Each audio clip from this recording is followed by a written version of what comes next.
Born and bred in Tuscaloosa, not raised in Baton Rouge. Didn't ride no wagon train to Norman or to Boone. They said I'd never make it, just a name they overlook. Now I'm burning up their game plans and ripping up their books. No 5-star shine, no silver. Here we go again on like an old White Snake song I like to reference from time to time. And here they come, the Common Joe and the Common Sally, in the know, even more so than all the media talking heads. That's you guys out there. You are the Outlaw Posse. And today, we're going to talk about that Red River Rivalry. We're going to jump right into it. Now, for the shout-outs, I'm going to wait until the middle of the program today, do something a little different. And let's just jump on right in. Now, getting right to it here. Oklahoma had a hard pill to swallow yesterday. There's a lot of blame being thrown every which ways out there. I'm going to even bring up the comment of the day that I thought was the comment of the day that really what a lot of Oklahoma people are probably feeling this Sunday afternoon.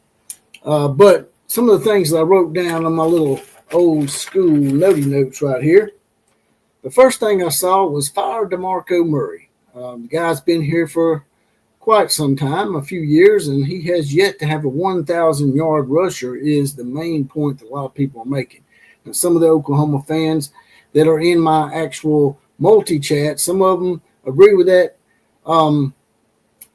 They agree with that thought, but then there's some that don't agree with it. So it's back and forth as far as DeMarco Murray goes and his ineptitude in trying to get a 1,000-yard rusher at Oklahoma. But that was one of the guys that was blamed. The next guy that's been blamed is Bill Bedenbaugh. Now, I heard a lot of good things about Bill Bedenbaugh last couple of years. Everybody really bragged on him. Most Oklahoma fans seem to like him. But it seems like the tide's turning a little bit on Bill Bedenbaugh as we're getting a lot of people saying that he is, in fact, the issue here with the Oklahoma Sooners. And then, of course, one of the reasons I think, and this is one that was brought up by many people, is Mateer was rushed back too quickly. Only 17 or 18 days off a surgery on his hand. His hand was even bleeding throughout the game. Didn't look as crisp to me. Didn't look like he was on point to me. And in my opinion, while you may have taken a loss to Texas, at least if you had started Hawkins, you would have had a very adequate excuse to throw in Texas's face and say, hey, look, we didn't have our starting quarterback. But because you did get Mateer back so quickly and probably rushed it, he was probably rushed back a little too quickly. Now we have no excuse really to throw in Texas's face at this point, is what I'm trying to say here. I'm going to go ahead and bring this comment of the day up real quick. All right. This is from Steve Goocher, 6445. He says Brent Venables is 1 win and 3 losses against Texas. That's the kind of stuff that gets hit. I guess he meant to say head and he had hit. That's the stuff that gets head football coaches fired. So, yes, I expect to see some changes is the comment of the day from Steve Goocher. Also, before I move on from this comment, let's go ahead and get the meme of the day, or not the meme of the day, but the picture of the day that was sent to me from the girls at Kai Razy. Check her channel out. She's I think she lives out there in I think it's called Midwest City, Oklahoma. But she sent me this. I thought y'all might share this. This might cheer y'all up just a little bit. There you go. That is the picture or the meme of the day. People send me memes all the time. Let's get a close-up of Kai Razy and her channel. Y'all go check her out and subscribe to her channel. Her and the girls out in Midwest City thought that we might like that and it might cheer us up just a tad. Now, back to more serious matters here. Well, that is a serious matter too, but a good serious matter.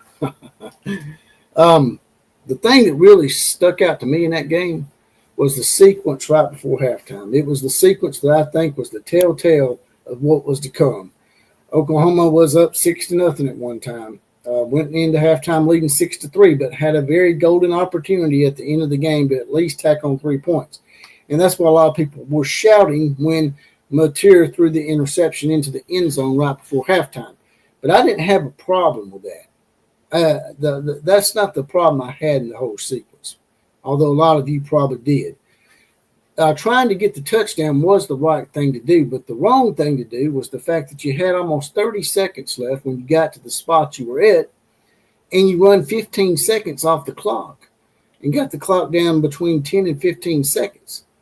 I did not understand that thought process at all. Why are you going to run the clock down and then call a timeout, then throw the ball into the end zone?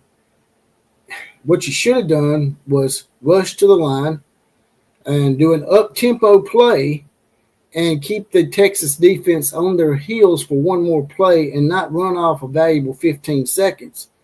Throw it into the end zone. More than likely, at that point, you're not going to get intercepted. You might have, but more likely you won't get intercepted. And you may even score right there and go up 13-3 at halftime, which would change the whole complexion of the game. And you're like, well, we don't really know that would have happened, JPC. Yeah, but it would have been it could have really changed the complexion of the game, and you could have called the timeout after that if you didn't get the touchdown. You should have called the timeout after the play, then kick the field goal.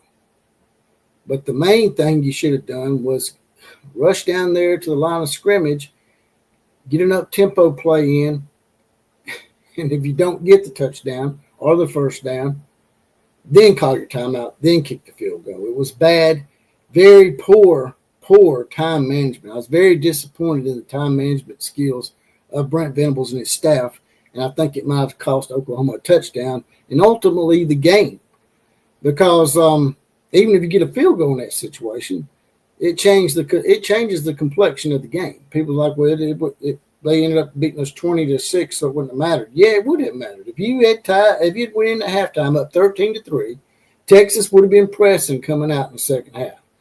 And even if they go up and get their 20 points, you're only down 20-13. You can drive down the field, possibly tie the game. You're not in a dramatic situation where time's running out and you're down by 2 scores. You can go down, tie the game, put it in overtime, and possibly even win the game.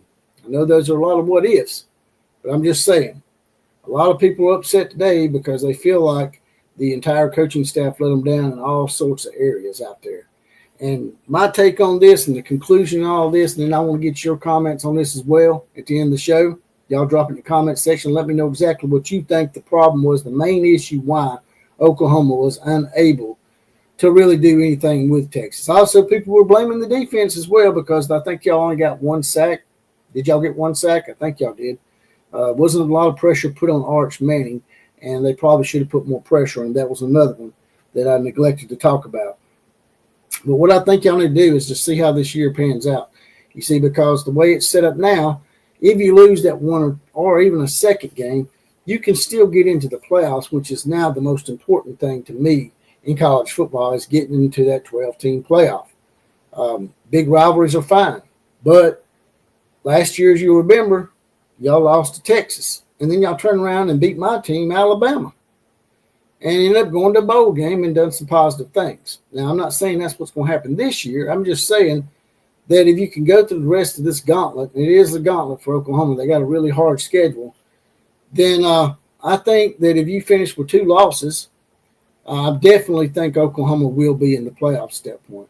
If you finish with 3 losses, you may even be in the playoffs because of the way the parity is, and people are just dropping. Teams were dropping like flies yesterday.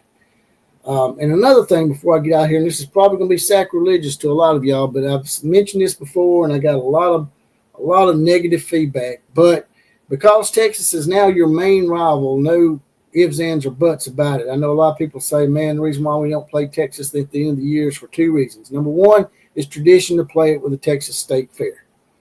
And number 2, we used to play Nebraska at the end of the year. And then y'all started playing Oklahoma State at the end of the year. And we all know that's not really a rivalry, man. That's a charity case. Yes, they got the trophy, but more times than not, exactly 91 times, y'all have held that trophy. So it's not a real rivalry. You should never have your main rival in the middle of the season. I know it's tradition to have it tied in with the State Fair, but Oklahoma's football program is more important than the Texas State Fair. I think they should move that game to the end of the season. Y'all can still play it in Dallas. and y'all play each and every year at the end of the year. That way, if you lose that game at the end of the year, it isn't detrimental to the rest of your season. It may not be detrimental. Most time, Oklahoma and Texas, they'll recover from the Red River loss and go on to win a lot of games. But it does sometimes put a damper on the season, and you just don't know which way the pendulum is going to swing for your team after they lose a game like that. So that's my thoughts on that. Y'all give me your comments on that as well. You know, I can see where y'all coming from, because at the beginning of the year, my team, Alabama, lost a game that really a lot of people thought was detrimental. But you can recover because the season is long and you now have 12 playoff spots. And who knows, you may even get a rematch with those long turds eventually, like you did back in the day in the Big 12 title game. And I think if y'all got a rematch and John Material's healthy, I think y'all will be great. I think the reason why Material was so off, it's pretty obvious. He wasn't ready to come back. And Brent Venables, that falls on you. You shouldn't have brought him back so quick. I was bragging on you about saying how you was bringing him along slowly, and then you didn't. Let's go ahead and give a huge shout out to those people that have made donations to the show this month, as well as those that are in the Gold Club membership. That being John Hazelton, Tess Morningside, Jerry Hawley, Doug Foran, Richard Burton, Todd Pinson, and Darren Happ all made nice little donations to the program. Also in the Gold Club making numerous donations were Heath Stokes, Ryan Neese, Tim Gillespie, and Calvin Glover. Appreciate all you guys do to help keep this show on the air and help us curb that censorship. Now, back to the show. That's all I got to say about that.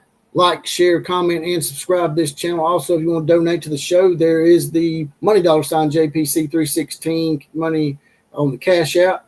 Also, I'm on Venmo under JPC316.